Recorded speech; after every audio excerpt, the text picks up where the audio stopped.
नमस्कार। नेपाल का आसमान प्लेन्स के लिए बनता कब्रिस्तान। हाल ही में पोखरा में हुए प्लेन क्रैश ने नेपाल में उड़ानों के जोखिम पर फिर से चर्चाएं प्रारंभ कर दी। 15 जनवरी 2023 रविवार को यति एयरलाइंस का प्लेन 68 यात्रियों और 4 क्रू मेंबर्स के साथ काठमांडू के त्रिभुवन इंटरनेशनल एयरपोर्ट से पोखरा इंटरनेशनल एयरपोर्ट के लिए उड़ान भरता है। पोखरा नेपाल का दूसरा सबसे बड़ा शहर है और हिमालय का एंट्री गेट भी माना जाता है और टूरिज्म के लिए काफ़ी फेमस है। पोखरा इंटरनेशनल एयरपोर्ट का ओपनिंग 1 जनवरी 2023 को ही किया गया था और ये चाइना के सहयोग से बनाया गया है।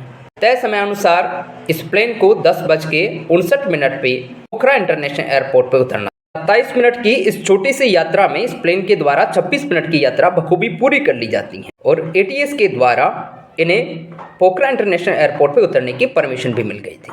लेकिन लास्ट के 7 सेकंड में इनके साथ कुछ ऐसा होता है कि यह प्लेन पास ही की सती नदी के अंदर क्रैश हो जाता है, जिससे 68 यात्रियों और 4 क्रू मेंबर्स की मौत हो जाती है। इनमें 5 भारतीय भी शामिल थे। नेपाल की एयरपोर्ट अथॉरिटी के अनुसार पोखरा का मौसम बिल्कुल साफ था और इस प्लेन क्रैश का जो मुख्य कारण माना है वो टेक्निकल फॉल्ट को माना है। यह एक्सीडेंट नेपाल का पिछले 3 दशक में हुआ सबसे भयानक एक्सीडेंट था। इससे पहले 1992 में पाकिस्तान एयरलाइंस का एक प्लेन लैंडिंग से पहले क्रैश हो जाता है, जिसमें 167 लोगों की मौत हो गई।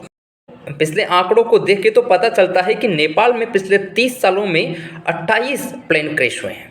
अब यति एयरलाइंस का प्लेन ये क्रैश क्यों हुआ, इसके कारणों पर चर्चा करने से पहले हम ये जानेंगे कि आखिर नेपाल में इतने प्लेन क्रैश क्यों होते हैं। इसका सबसे बड़ा कारण माना जा सकता है नेपाल का ज्योग्राफिकल और वेदर कंडीशन को। दुनिया के 14 ऊंचे पहाड़ों में से माउंट एवरेस्ट सहित 8 ऊंचे पहाड़ नेपाल में स्थित हैं और इन्हीं पहाड़ों के बीच में नेपाल के अधिकांश एयरपोर्ट स्थित हैं, जहां पे लैंडिंग करवाना और टेक ऑफ करवाने में काफ़ी परेशानियों का सामना करना पड़ता है। नेपाल हिमालय में स्थित है और वहाँ का मौसम हमेशा बदलता रहता है और इस बदलते मौसम में पायलट्स के द्वारा प्लेन को नेविगेट करने में बहुत मुश्किलों का सामना करना पड़ता है। बर्फबारी के दिनों में एयरपोर्ट्स पे फिसलन पैदा हो जाती है, जहाँ पे पायलट की थोड़ी सी चूक प्लेन को क्रैश करवा सकती है। नेपाल एयरपोर्ट अथॉरिटी की 2019 की रिपोर्ट के अनुसार वहाँ की ज्योग्राफिकल कंडीशन और वेदर कंडीशन ही प्लेन के उड़ानों को चैलेंजिंग बनाती है।